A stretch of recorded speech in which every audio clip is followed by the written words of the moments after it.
Hola, bienvenidos al primer episodio de Physio TV by Physio Friends. Se preguntarán quiénes somos. Somos un grupo de amigas fisioterapeutas colombianas graduadas de la Universidad del Rosario desde hace más de 2 décadas que ahora vivimos en diferentes partes del mundo y hemos decidido reunir todos nuestros esfuerzos para tratar de contribuir a la solución en estos momentos de pandemia. Nuestro primer episodio será sobre paciente COVID positivo. Solamente serán recomendaciones y tips de cómo mantenerse saludable, ya sea que usted sea COVID positivo o se encuentre en cuarentena o conozca a alguien que recientemente ha sido diagnosticado. Puede que alguno de estos tips le ayude a tratar de permanecer saludables. Recuerden, no pretendemos reemplazar el servicio médico ni las recomendaciones de su médico tratante. Simplemente estamos tratando de darle unos tips y recomendaciones mientras usted se encuentra en cuarentena. En el primer episodio viajaremos a diferentes partes del mundo. Pasaremos de Estados Unidos a Colombia, luego viajaremos a Canadá, Alemania y finalmente a México con recomendaciones de nuestras amigas que espero les sean útiles. Luego verán más episodios donde cubriremos otras partes del paciente con COVID positivo con unos problemas un poco más serios y avanzados con recomendaciones que pensamos nuevamente les podrían ser útiles. Así que bienvenidos a esta serie de videos de Physio Friends y Physio TV. Los dejo con la profe Mogollón en Bogotá. Hola Vero, aquí desde Bogotá queremos darles algunos tips para que reconozcamos cuándo se está deteriorando nuestra condición respiratoria. Uno, que empecemos a ver que hay utilización de los músculos que están alrededor de nuestra nariz. Dos, parados enfrente de un espejo, empezamos a ver que haya utilización de los músculos que están al lado y lado de nuestro cuello.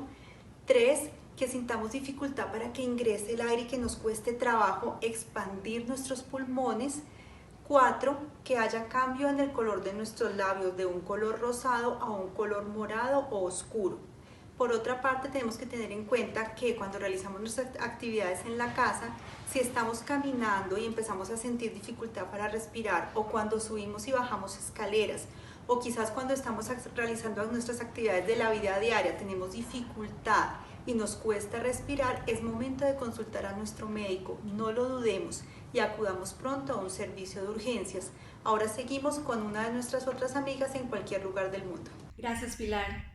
Hola, soy Mónica y aquí desde Colombia queremos invitarle a realizar unos ejercicios respiratorios muy sencillos que le ayudarán a mejorar su respiración, su oxigenación y la expansión torácica. Cada uno de los ejercicios que vamos a hacer a continuación se recomienda que lo repita mínimo 3 veces. Vamos con el primero. Cruce los brazos sobre el pecho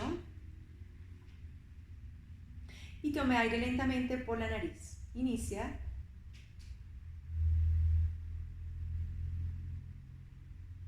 Bótelo por la boca.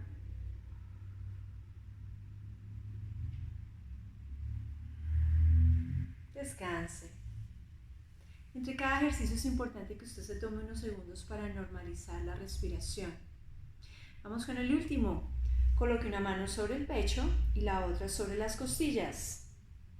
Tome aire por nariz. Inicia.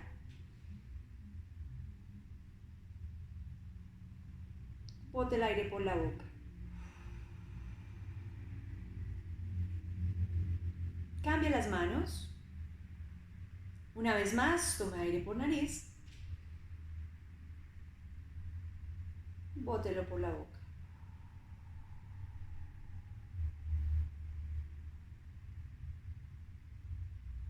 Eso es.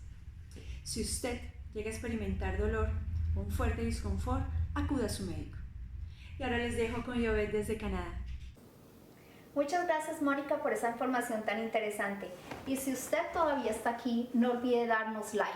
De esa manera, Physio Friends puede traerle mucha más información para su salud en el futuro. Hoy vengo a enseñarle 2 ejercicios que son muy importantes para ayudarlo a respirar mejor. Este es el primer ejercicio. Ponga mucha atención a 2 cosas. La primera, la forma en la que roto mis brazos cuando los llevo hacia arriba. Y cómo los roto cuando llevo los brazos hacia abajo. La segunda, ponga atención a mi respiración. Cuando llevo los brazos hacia arriba, tomo aire por la nariz. Cuando llevo los brazos hacia abajo, boto el aire por la boca.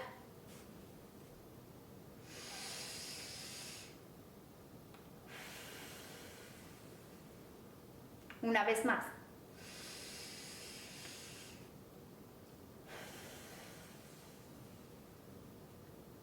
Si tiene problemas en los hombros como dolor o restricción del movimiento, es mejor que no haga este ejercicio. El segundo ejercicio es más sencillo aún. Se llama respiración diafragmática. Con este ejercicio yo quiero que usted respire tranquilamente, pero haciéndolo de una manera un poquito más consciente. Mire bien el ejercicio. Pone su mano aquí debajo del pecho, donde está el músculo llamado diafragma. Cuando usted respira profundo, los pulmones se vuelven grandes. Entonces sus manos van a moverse hacia adelante. Cuando usted bota el aire, sus pulmones se hacen pequeños. Entonces su abdomen se va a volver más pequeño. ¿Lo notó? No haga este ejercicio más de 3 veces seguidas. Lo importante no es la cantidad de veces que usted repite el ejercicio. Lo importante es hacerlo 3 veces seguidas y con una frecuencia de 3 veces al día. Por ejemplo, los puede hacer en la mañana, luego en la tarde y luego en la noche. Espero que estos ejercicios le hayan gustado y ahora los dejo con Ángela en Alemania, que tiene más información.